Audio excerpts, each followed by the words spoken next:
Assalamualaikum warahmatullahi wabarakatuh. Saya Dr. Uli. Kematangan emosional tidak selalu sejalan dengan usia fisik kita. Bisa saja orang usia misalkan 50, 60 tahun tapi jiwanya atau emosinya sama seperti usia belasan tahun. Dan kebalikannya ada juga orang yang usianya masih belasan tahun tapi secara emosi, secara psikologis kematangannya sudah mencapai usia seperti orang 50 atau 60 tahun. Dan gimana caranya kita bisa menguji kematangan emosional kita supaya kita bisa tahu ada di posisi mana, dan setelah itu supaya bisa kita terus mengembangkan supaya kita jauh lebih dewasa. Karena apa? Karena akan berpengaruh besar terhadap kesehatan fisik maupun kesehatan mental kita. Semakin kita matang secara emosi, semakin mudah kita untuk bisa mengatasi masalah, semakin juga kita sehat secara fisik dan mental. Jadi banyak orang sekarang sakit fisik ataupun mental, penyebabnya adalah karena tidak matang secara emosi. Jadi langsung aja pengen tahu gimana caranya menguji kematangan emosi kita? Simak sampai tuntas, kalau sudah siap, ayo kita mulai.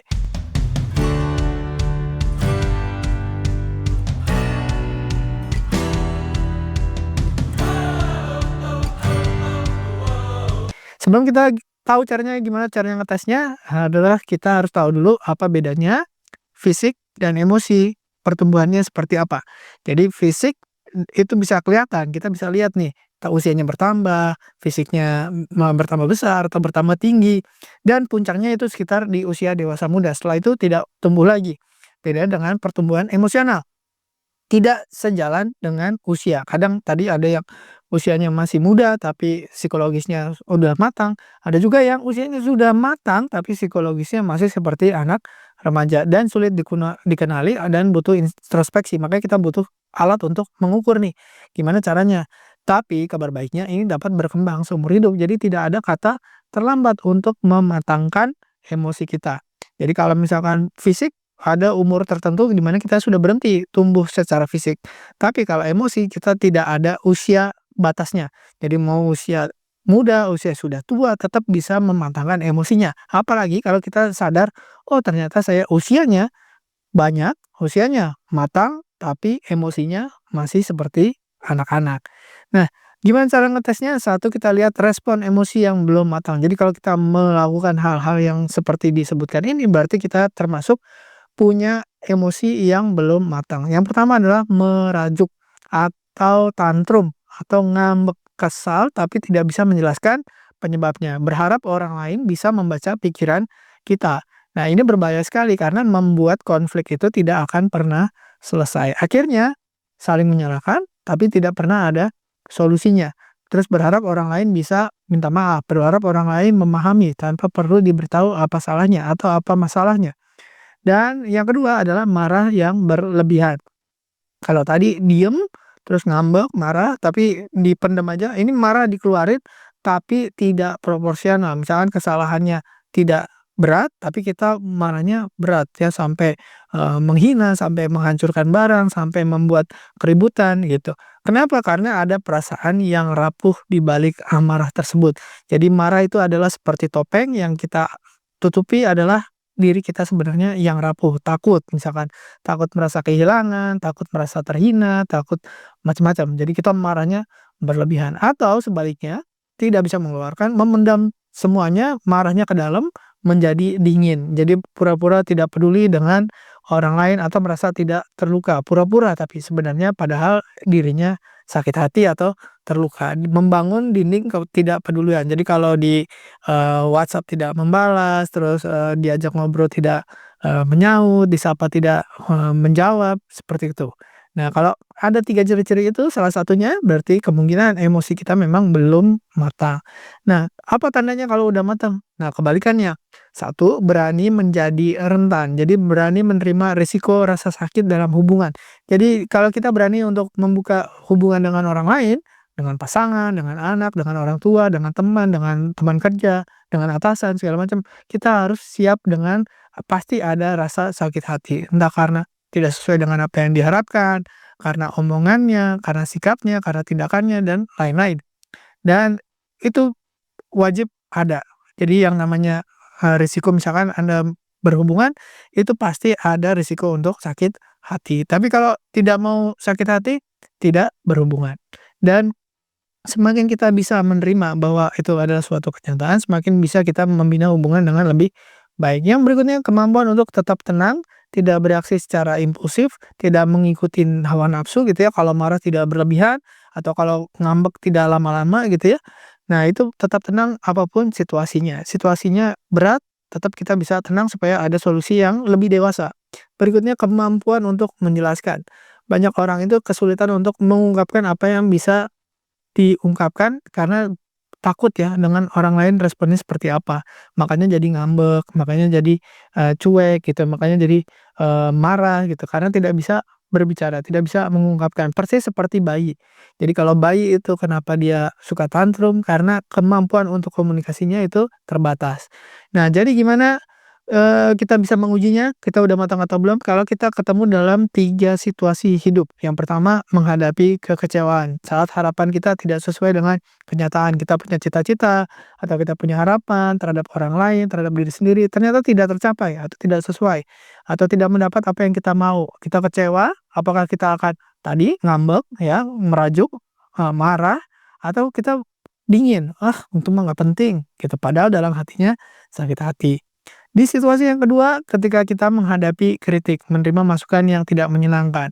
Ya, apakah kita merespon tadi marah, ngambek, atau, bersikap cuek, acuh tak acuh gitu, atau kita berusaha untuk menyelesaikan. Berikutnya ada konflik dengan orang yang dekat. Nah, kalau kita konflik, apakah kita mau menyelesaikan atau kita malah tadi marah, memendam, atau sok cuek gitu ya. Nah, atau ngambek gitu ya.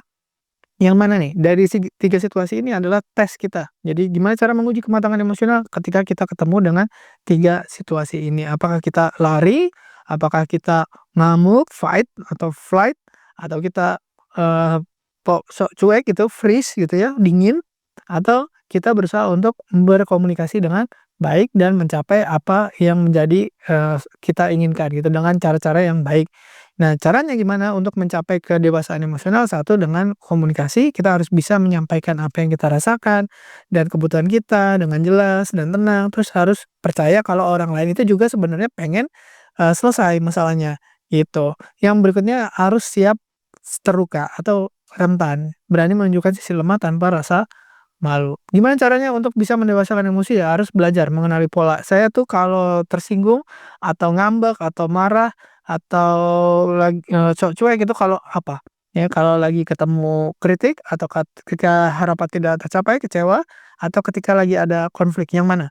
Ya, terus kita mempelajari polanya, saya itu lebih ke mana? Saya lebih ke marah, lebih ke memendam, lebih ke cuek, lebih ke sok cuek gitu ya, padahal terluka, atau saya berani untuk menyelesaikan dengan berkomunikasi, dengan saya siap terluka, dengan saya, menyampaikan apa adanya, gitu. Terus latihan kesadaran, perhatikan emosi sebelum beraksi. Jadi kalau ada kejadian yang tidak mengenakan, apakah kita langsung merespon dengan marah, sedih, ngambek, atau kita mikirin dulu ya, diendapkan dulu. Dan kalau kita udah bisa mengendapkan, kita bisa mencoba respon yang baru. Kalau kemarin marah, sekarang mungkin komunikasi. Kalau kemarin ngambek, sekarang mungkin saya ngomong ya, apa adanya.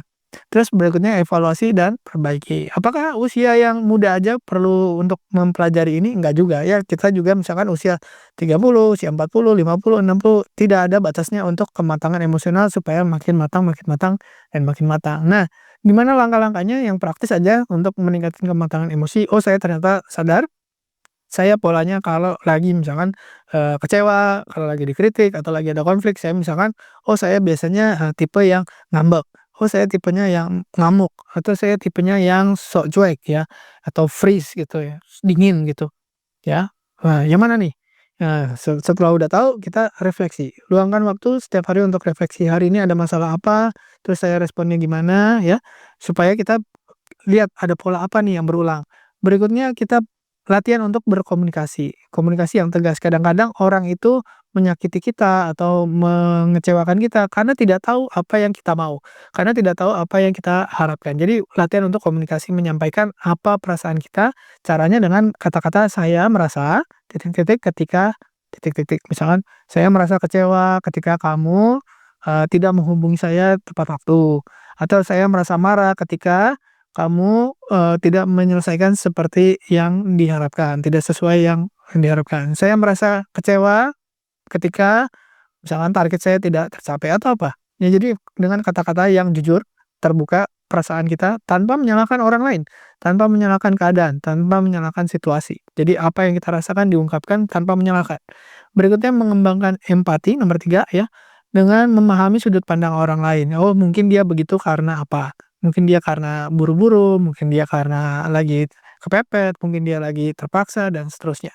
Berikutnya yang keempat, carilah teman, cari dukungan, atau dari bantuan profesional, dari dokter, atau dari psikolog, atau dari psikiater, untuk bisa membantu Anda membangun kematangan emosional supaya apa yang menjadi beban masalah sehari-hari, kekecewaan, terus kritik, konflik, itu tidak menyebabkan masalah emosional yang berlarut-larut sehingga menyebabkan penyakit fisik atau mental yang lebih berat. Jadi supaya tetap sehat badannya, supaya tetap sehat pikirannya, supaya tetap sehat jiwanya, latihan untuk terus mematangkan emosi kita. Jadi nggak cepat marah, lebih sabar, bisa komunikasi, mengerti orang lain, dan efeknya ke diri kita sendiri. Kita jadi badannya lebih enteng, pikirannya lebih enteng, tidurnya lebih nyenyak. Dan penyakit-penyakit yang sudah menahun seperti nyeri, terus peradangan, terus diabetes, hipertensi itu akan jauh lebih mudah dikendalikan.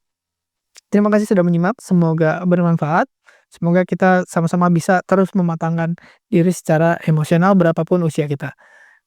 Semoga bermanfaat. Saya Dr. Ruli. Wassalamualaikum warahmatullahi wabarakatuh. Terima kasih telah menonton hingga selesai. Jangan lupa tulis pendapat Anda di kolom komentar. Saya Dr. Ruli dan saya sangat senang bisa belajar dan berbagi dengan Anda. Salam hidup sehat dan mulia. Jangan lupa tekan tombol like, subscribe, lonceng notifikasi, dan ikuti media sosial kami sehingga Anda tidak akan melewatkan ilmu berguna lainnya dari kami. Sampai jumpa di video berikutnya.